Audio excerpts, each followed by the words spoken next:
जम्मू कश्मीर का नाम जब सामने आता है तो हर किसी के जहन में या तो मंदिरों का शहर जम्मू कश्मीर सामने आता है या फिर लोग सोचते हैं कि शायद ये वही जम्मू है जहां पर प्रोटेस्ट जो है बड़े पैमाने पर हो रहा है। और जब प्रोटेस्ट की बात चलती है तो मुख्यतः सबसे पहले बात आ जाती है डेली वेजर्स की। फिर चाहे वो डेली वेजर्स एस्टेट डिपार्टमेंट के हो या फिर चाहे वो डेली वेजर्स पीएचई के हों या फिर चाहे वो डेली वेजर्स इरिगेशन डिपार्टमेंट के हों। और जब इन डेली वेजर्स का नाम या जिक्र सामने आता है तो सबसे पहले याद आ जाती है प्रधानमंत्री श्री नरेंद्र मोदी जी की वो ललकार रैली, जिसमें उन्होंने यह आश्वासन दिया था प्रत्येक जम्मू कश्मीर के बाशिंदे को कि आप अगर डेली वेजर हैं तो भाजपा की सरकार जब दूसरी बार केंद्र में विजयी भव होगी या फिर केंद्र में अपनी सरकार बनाएगी पूर्ण बहुमत के साथ, तो आप सबको जो है रेगुलराइज किया जाएगा। SRO 64 के तहत आप सभी के पेंडिंग वेजेस आपको दिए जाएंगे। और आज इस वक्त मैं मौजूद हूँ पीएचई डेली वेजर्स के साथ BC रोड में, और इस वक्त हमारे साथ आप देख सकते हैं ये सब मौजूद हैं। कहानी का एक पहलू आप हमेशा तमाम मीडिया हाउसेस के चैनल्स पर देखते हैं, जहां पर आपने देखा होगा बड़े बड़े प्रोटेस्ट करते हुए ये डेली वेजर्स जो हैं ये अपनी आवाज़ सामने रखते हैं। लेकिन आज द टाइपराइटर की टीम ने ये डिसाइड किया कि क्यों ना इन सब के सामने आप लोगों के सामने इनकी कहानी का वो दूसरा पहलू लाया जा सके, जिसके चलते इन लोगों को किन दिक्कतों का सामना करना पड़ता है अपनी निजी ज़िंदगी में, उसका आपको पता चल सके। इस वक्त हमारे साथ बात करने के लिए मौजूद है मोहन जी। मोहन जी, सबसे पहले बहुत बहुत स्वागत है आपका हमारी स्पेशल रिक्वेस्ट पर, आपने सबको यहाँ पर इकट्ठा किया। सर, पहले तो मैं आपके चैनल का बहुत बहुत धन्यवाद करता हूँ। ये जो आप देख रहे हो, 1 साल से ज़्यादा ही हमें प्रोटेस्ट करते हुए हो गए हैं, तो सभी मीडिया वाले भाई हमारी खबर लेते रहते हैं और हमारी आगे तक आवाज़ पहुंचाते हैं। मगर सब जगह आवाज़ पहुंच चुकी है, मगर ये जो LG प्रशासन है इनके कानों तक आवाज़ शायद अभी तक नहीं पहुंची है। अभी हम देख रहे हैं कि हमारे बाहर के जो यात्रु आ रहे हैं भोलेनाथ के दर्शन के लिए, हम उसी तरह से चुप हैं थोड़ा सा। अगर जैसे ही ये यात्रा का दौर ख़त्म होता है फिर हम डेली वेजर जो सभी डेली वेजर हैं सभी रोड पर आएंगे। और हम अभी भी LG प्रशासन को ये जितलाना चाहते हैं कि अभी भी हमारे ऊपर ध्यान दिया जाए, हमारी रेगुलर पॉलिसी के लिए कोई प्रोसेस शुरू किया जाए हमें, ताकि के थोड़ी सी रिलीफ मिले। मगर ये नहीं पता कि LG साहब के कानों में रूई है, जहाँ इनको सुनाई नहीं देती जनता की आवाज़। वोट लेने हो इन्होंने तो हाथ जोड़कर आते हैं कि हाँ आप हमें जिताओ, आपके मसले हल करेंगे। जब ये वोट ले लेते हैं तो जब चेयर पर बैठे हैं शायद इनको भूल जाता है सभी अपने वादे।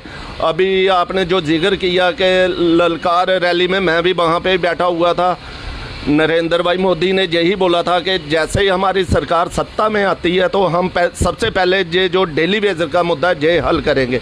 मगर सत्ता में आते ही इनको पता नहीं क्या नशा होता है, ये भूल जाते हैं सभी के सभी। मगर अब डेली वेजर चुप बैठने वाला नहीं है, ये सरकार को भी सोच लेना चाहिए। अब तो आने वाले टाइम में इनकी इलेक्शन भी आने वाली है, फिर इलेक्शन में इनको जवाब देंगे हम। वही हालात इनकी जो हम 1 साल से हमारी हालात जहाँ पर बैठकर हो रही है, कोई MLA कोई मंत्री कोई हमारे तक नहीं पहुंचा कि हाँ आपकी क्या मजबूरी है, क्या दिक्कत है, आप इतने साल हो गया आपको धरने प्रदर्शन करते हुए। इनको कोई पता नहीं कि जनता मर रही है, जहाँ भूखी सो रही है, जहाँ इनके बच्चे कैसे पढ़ रहे हैं। बस इनको अपनी कुर्सी का नशा है, इनको जनता का कोई इनको लाभ नहीं है कि जनता को भी कुछ इनकी भी डिमांडें होंगी। इनको कोई नहीं, इनको अपने परिवार से मतलब है, अपनी कुर्सी के साथ मतलब है, अपने वोटों के साथ मतलब है। ये ऐसी सरकार आई है कि हमें पहले चलो दूसरी सरकारें थी, ये बोलते हैं कि उन्होंने लगाया, मगर वो खाने को तो देती थी। इन्होंने वो निवाला भी छीन लिया जम्मू वालों के मुंह से। ये बोलते हैं कि हाँ हम स्मार्ट सिटी बनाएंगे। स्मार्ट सिटी में कोई घूमने वाला होना चाहिए। अगर बोलते हैं कि जो अमीर होगा, जहाँ इनके जो एमएलए वगैरह होंगे वो गाड़ियों में जाएंगे, गरीब तो सड़कों पर ही टूटेगा। अगर गरीब के पेड़ में कोई दाना गया होगा तो वो भी स्मार्ट सिटी देखेगा। जैसे साल हो गया हमें बैठे हुए, इन्होंने ये नहीं पूछा आपका परिवार कैसे चल रहा है, आपके घर में खाने के लिए है, आपके बच्चे स्कूल से निकाले गए हैं, जहाँ कोई हम आपको रिलीफ देते हैं, कोई बात तक करने के लिए नहीं आया। जो भाजपा के एमएलए हैं, जो बस एक अरविंद राणा जी हैं, मैं हूँ ना के साथ पेड़ तो ना बढ़ता है। जब पेड़ में कुछ जाएगा तो वो होता है कि हाँ हम भी बैठे हुए हैं जहाँ पे हमें हमारी भी सुध बुध ली है, मगर इनको पता नहीं क्या हो जाता है। जहाँ इनकी सुनवाई नहीं आगे हो रही है, एलजी साहब के पास नहीं इनकी सुनवाई होती, जो दिल्ली में कहाँ जाकर करेंगे। बिल्कुल। बिट्टू जी इस वक्त हमारे साथ है। बिट्टू जी, एक निजी प्रश्न पूछना चाहूँगा, इससे पहले कि कुछ और पूछूं, आपके परिवार में कौन कौन है? मैं सबसे पहले टाइपराइटर का चैनल का शुक्रिया अदा करना चाहना कि जेह्ड़े साढ़े टाइम टू टाइम जेह्ड़ी साढ़ी आवाज़ सरकार तक पजांदे न। ते गल्लबात है कि मेरे परिवार दे जेह्ड़े एक मिसिज है ते एक मेरा मुड़ा है। ते मिसिज दी हालत जेह्ड़ी ना बड़ी ख़राब चला दी है। ते मिसी मेरी ना प्रॉब्लम कैंसर दी है, समझो कैंसर है। ते 2-3 साल पहले मैं दस्या हा। लंबे वक्त से आप उनका जो है इलाज करा रहे हैं, पर कोई इलाज करा रहे हैं, पर इलाज कराने वास्ते कुछ पैसे भी होने चाहिए। नहीं पैसे तो है नहीं है, लोकें कोला मंगियै इलाज कराना पौंदा। ते लोग किन्ने गै देन, तो लोग भी सोचते कि भाई अगर जिसी दिता तो ये कोला लैना कुत्थों दा। केई हैल्प इ'यां करी ओड़दे बेचारे, ते जे दुहार लैने जा ते दुहार कोई नहीं दिंदा। ते जेकर कोई राशन घरै दा सुड़ाना होऐ ते ओह् भी नहीं दिंदा अजकल। ते साढ़ी इन्नी खस्ता हालत होई दी है ते तुसें थुआढ़े अग्गे बयान नहीं करी सकदे हैन। ते अग्गे तुस हिसाब लाई लो ते गरीबी मतलब मैंह्गाई किन्नी है। बच्चे दा दुद्ध, मिस्सी दी दवाई ते 5000 दी दवाई होंदी है, 9000 तनखाह, ते 9000 तनखाह बिच पिछे रेहा 5000 दी दवाई ही, पिछे रेहा 3-4 हज़ार। ते ओहदे बिच 3-4 हज़ार बिच अज्ज दे दौर बिच किन्नी महंगाई है। 4-5 कन्नै कोई गुजारा नहीं हो सकदा। ते लिहाजा अस इ'यै गौरमेंट दे अग्गे इ'यै एलजी प्रशासन दे अग्गे इ'यै गुजारिश करने कि एलजी प्रशासन भाई साढ़ा कोई जल्दी कोला जल्दी डेली विजिट दा मसला हल कीता जा, नहीं तो साड़ी खस्ता हालत एह्दे कोला भी ज़्यादा खराब हो सकदी है। अस जो 22 जून कोला लेइयै अज्ज तक बैठे दे हैं। 1 साल से भी ज़्यादा हो गया। 1 साल से ज़्यादा हो गया है। मतलब देखो, मुझे आज भी याद है जिस वक्त जर्नलिज्म की फील्ड में मैंने अपने कदम रखे थे, उस वक्त मैं यहाँ पर आता था। मैंने अपनी शुरुआत यहाँ से की थी, अपनी जर्नी यहाँ से शुरुआत की थी। तब भी आप लोगों से इसी तरीके से मुलाकात होती थी और आज भी इसी तरीके से मुलाकात होती है। कहीं ना कहीं दुख बहुत ज़्यादा है। बहुत दुख। इनको क्या पता हमारी हालत कैसे चल रही है। ये तो बड़ी बड़ी चेयरों पे बैठे हुए हैं। इनको पता हो ना गरीबी कैसी होती है। गरीबी से निकले हो ना तो तब पता चलता है कि गरीबी कैसी होती है। हम निकल रहे हैं, हमें पता है कि हम कैसे गुजारा कर रहे हैं, कि उधार लेके लोगों से इस वक्त कितना उधार हो चुका है? उधार कम से कम मेरा 3-4 लाख हो गया है। और जो मैम है, जो आपकी वाइफ है, उनको कोई उनकी हालत में सुधार तो है नहीं है? सुधार तो अभी है ही नहीं है। जब जाते हैं चंडीगढ़ जाना पड़ता है हमें 2 महीने के बाद, पैसा ही नहीं है, कहाँ जाना है। चंडीगढ़ तो दवाई चल रही है, कभी रिपोर्ट दिखाने, कभी और चेकअप कराने के लिए जाना पड़ता है, तो पैसे नहीं होते, हम कैसे उधर पहुँचे। तो बीमारी तो और बढ़ती जाएगी। तो बिट्टू जी घर का गुजारा कैसे चला रहे हो? गुजारा बहुत मुश्किल से, क्या बताऊँ मैं, मतलब ऐसे ही दाढ़ी दूड़ी लगा के ऐसे काम तोड़ो, छोटा मोटा पार्टनर भी है आपका? जी। पढ़ाई तो अभी 3 साल का बच्चा है अभी मेरा, तो चलो 3 साल तो उसके लिए खर्चा भी है ना, दूध का खर्चा है, तो खाने का, राशन का, घर लाने के लिए तो पैसे चाहिए, वो कहाँ से लाए। और ड्यूटी भी हम टाइम टू टाइम देते हैं, अपनी ड्यूटी से हम गैर हाजिर होते नहीं, अपना एक रोजी रोटी मान के चलते हैं कि इस वंचित नहीं हुए, ये जो मिलता है तो इस थोड़ी हो सकता है, पर हम अपनी ड्यूटी टाइम टू टाइम दे रहे हैं। जी। जी, हमारे साथ हिराज जी भी मौजूद है। हिराज जी, क्या कहना चाहेंगे? 1 साल से ज़्यादा हो चुका है। आज यहाँ पर आने का मकसद भी यही था कि जनता को ये बात पता चले कि आज आप लोगों को यहाँ पर संघर्ष करते 1 साल से। सबसे पहले तो आपके चैनल का बहुत बहुत धन्यवाद, जो हमारी आवाज़ को आगे तक ले जाने में हमारी मदद करते हैं। दूसरा ये है कि रोज़ रोज़ हमारे पास क्या बोलें, हम एक बात को हम बार बार रिपीट करते रहते हैं रोज़। देखो, सबसे पहले तो आप देखते रहते हो कि मैक्सिमम जो PHC छोड़ के जितने भी टेलीविज़न हैं 100 में से 25% तो रिटायर हो चुके हैं। बिल्कुल हो चुके हैं। जो बिना मतलब कुछ लिए बिना घर चले गए, और कुछ 50% लगा लो कि आने वाले 2-4 सालों में जाने वाले हैं, बाकी रह गए 50%। अब हम लोगों की उम्र भी लगा लो कि 40+ है। हमें अगर आज की डेट में भी गवर्नमेंट कुछ करती है तो हमें थोड़ा सा रिलीफ मिल जाएगा आने वाले 8-10 साल के लिए, कि चलो कुछ ना कुछ तो बनेगा। पर हम यही चाहते हैं कि गवर्नमेंट को देखना चाहिए, सोचना चाहिए कि ये कब से ये गरीब लोग हैं, कब से बैठे हुए हैं धरने में। सुबह आना है, शाम को जाना है काम करके। देखो, हम लोगों की जो ड्यूटी है वो है ऑफिस में। सुबह टाइम पे आते हैं, शाम को टाइम पे जाते हैं। बायोमेट्रिक मतलब सुबह भी और शाम को भी। शाम को जब हमें छुट्टी होती है उसके बाद हम दूसरा कोई काम भी नहीं कर सकते, क्योंकि उस टाइम खत्म हो चुका होता है। तो 9,000 रुपये में आज की डेट में क्या बनेगा?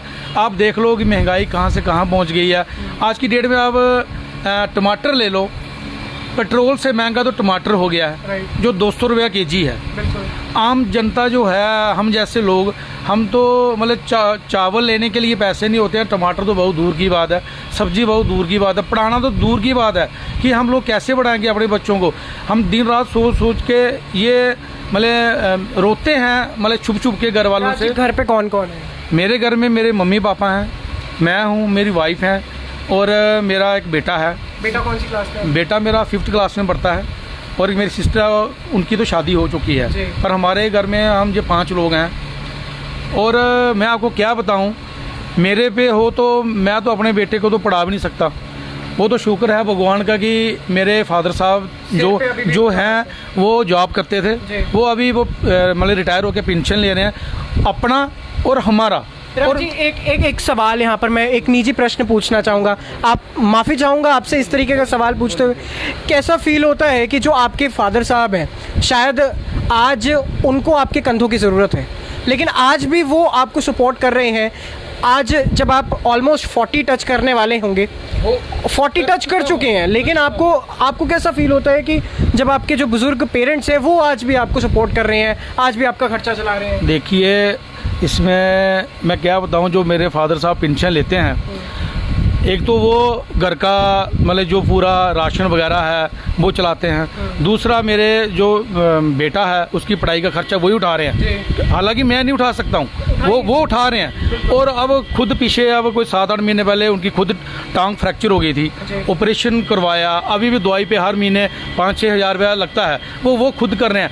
हमें अपने आप पे ये इतना मतलब वो क्या बोलते हैं कि इतनी शर्म महसूस होती है कि हम इस उम्र में पहुंच के भी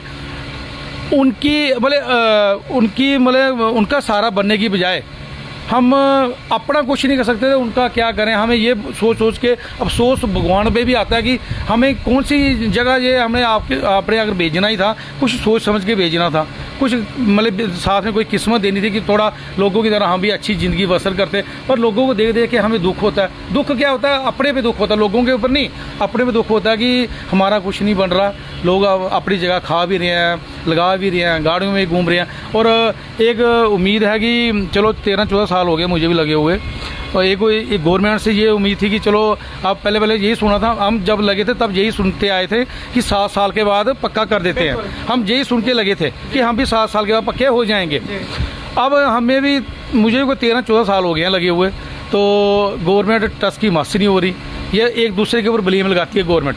मतलब अब इन्होंने पिछली गवर्नमेंट के ऊपर ब्लेम लगाया कि उन्होंने लगाया, हम नहीं करेंगे। भैया अगर उन्होंने गलती की आप तो सुधारो, अगर आप ही वही गलती करोगे तो आपकी गलती कौन सुधारेगा? आने वाली गवर्नमेंट कल को कोई और आएगी, वो बोलेगी कि उन्होंने किया हम क्यों करेंगे। मतलब पिछड़े कौन है? पिछड़े तो हम लोग हैं। हमने तो एक जम्मू प्रोविंस के लोग, हाँ, जम्मू प्रोविंस के लोग ही पिछड़े हैं। और कौन पिछड़ा है? इनको क्या, ये आए 4-5 साल के लिए आएंगे, दूसरी बार आए ना, इनकी पेंशन भी चल रही है, और इनको मतलब इनका जब रातों रातों रात का कुछ करना होता है इन्होंने, ये अपना आपस में बैठक करते हैं और इनकी मतलब सैलरी भी बढ़ जाती है, पेंशन भी बढ़ जाती है, सब कुछ इनको मिल जाता है। पर हम लोगों को क्या, हम लोगों ने इनको जिताते हैं, हम लोग इनकी मतलब इनको वोट देते हैं, हमारे बारे में क्यों नहीं सोचते ये लोग? इनको कोई ऐसा नशा है कुर्सी का कि ये सोचते कि हम ही हम हैं, दूसरा कोई है ही नहीं। अब क्या बोलें, अब देखो ये अपने पे मतलब गुस्सा भी आता है और अपने पर मतलब शर्म भी आती है कि हम लोग ना ऐसा हो चुके हैं कि एक समाज का जो कीड़ा होता है ना, कि मतलब जो कहीं आ जाए, जो इसके बाद जाऊंगा ये भी ऐसे करेगा। समाज में कहीं जा नहीं सकते हैं, अपने परिवार में कोई शादी है, कोई फंक्शन है, वहाँ जा नहीं सकते हैं, हर बंदा नकारता है। हम अगर अपने किसी रिश्तेदार के घर में शादी के लिए जाते हैं, उधर हमें मुंह छुपाना पड़ता है कि कोई पूछेगा यार ये क्या लड़का करता है, ये PHC में लगा, और यार PHC वाले तो पक्के। लोग भी पूछते हैं कि क्या बना, जैसे बेइज्जती करते हैं हमारी, भले मुंह पे नहीं करेंगे, ऐसे पीठ पीछे बेइज्जती करते हैं, यार ये देखो ये PHC में लगा है, हमें देखो हम प्राइवेट काम कर रहे हैं, तो हमारी ज़िंदगी देखो कैसी है और इनकी देखो कैसी है, और उनकी वजह से जो हमारी घर वालों को भी शर्मिंदगी उठानी पड़ती है। क्या करें हम, किस्मत को दोष दें या किसको दोष दें हम? चलिए, आंखें नम है यहाँ पर, इनके आंसू दिखाकर एक बात और बोलना चाहता हूँ, इस PHC की नौकरी के पीछे मुझे 3 बार चांस मिला यूनिवर्सिटी में वो लगने का एज ए क्लास 4th। मैंने इस PHC की नौकरी के पीछे वो नहीं की, मैंने यही सोचा कि इधर मैं पहले लगाऊं, इधर मैं पहले पक्का हो जाऊंगा। पे प्राथमिकता दी। जी, मैंने फर्स्ट प्रेफरेंस इसको दी है कि इधर मैं पहले लगाऊं, पहले पक्का हो जाऊंगा। अगर मुझे ये पता होता कि मैं इधर हमने पक्का नहीं होना तो मैं इधर कभी नहीं लगता। 3 बार, एक नहीं 3 बार चांस मिला मुझे, पर क्या करूं, चलो अब वो अपनी बदकिस्मती है। जी। चलिए, इनके आंसू दिखाकर TRP बटोरना ना तो हमारा और हमारे चैनल का कोई मोटिव है और ना ही कोई अटेंशन, लेकिन यहाँ पर आज 4 बातें स्पष्ट करना चाहता हूँ। ये 4 वो बातें हैं जिसे शायद जम्मू कश्मीर का प्रत्येक व्यक्ति गांठ बांध ले। पहली ये जो ये कहते हैं कि हम आज 40 साल की उम्र से अधिक हो चुके हैं, ना तो हमारे पास पीछे जाने का कोई साधन है और ना ही हमारे पास आगे जाने का अब कोई रास्ता है। दूसरी बात यह है कि घर में हर एक व्यक्ति के कोई ऐसा शख्स ज़रूर है, या तो जो बिल्कुल डिपेंडेंट है, या बिल्कुल लाचार है, या कोई बीमारी से ग्रस्त है, जिसकी इलाज के लिए ना तो इनके पास पैसे हैं और ना ही उनकी असुविधाओं के लिए इनके पास कोई और चारा है जो ये उन्हें मुहैया करा सकें। तीसरी बड़ी बात यहाँ पर यह है कि ये वही लोग हैं जिन्होंने इतने साल अपनी हड्डियां घिसा कर यहाँ पर सर्विस दी है और अपना काम किया है, और आपकी एक भरोसे के ऊपर इन्होंने इस काम को सबसे ज़्यादा प्राथमिकता दी है। ये वही लोग हैं जो आज भी यही कह रहे हैं कि अमरनाथ यात्रा, जिसमें तमाम भारत से हर एक प्रत्येक गांव से या फिर हर एक शहर से श्रद्धालु जम्मू कश्मीर पहुंच रहे हैं, इसलिए हमने अपना प्रोटेस्ट कहीं ना कहीं स्थगित कर दिया है, पोस्टपोन किया है थोड़े वक्त के लिए। ये वही लोग हैं जो आज भी आप लोगों के साथ इतना कोऑपरेट कर रहे हैं, लेकिन शायद आप अपनी कुर्सियों के पीछे जो अहंकार है उसके लिए इतने ज़्यादा तत्पर हो चुके हैं कि आपको अपनी कुर्सी के आगे कुछ दिखता नहीं है। शायद इन लोगों की लाचारी भी नहीं। अपने चैनल के माध्यम से मैं हर उस इंसान से ये दरख्वास्त एक बार ज़रूर करूँगा कि इन लोगों की इस असमंजस के ऊपर ध्यान दें, क्योंकि ये जो लोग यहाँ पर बैठे हैं ये वो लोग हैं जो आपके घरों में कहीं ना कहीं पानी तक पहुँचाने का काम करते हैं। मैं आपको बता दूं कि ये वो लोग हैं जो आज मजबूर हैं कैमरास पर आकर अपनी मजबूरी बताने के लिए। आप ऐसी ही तमाम अपडेट्स के लिए बने रहिए हमारे साथ। मैं हूं प्रशांत सरीन, द टाइपराइटर।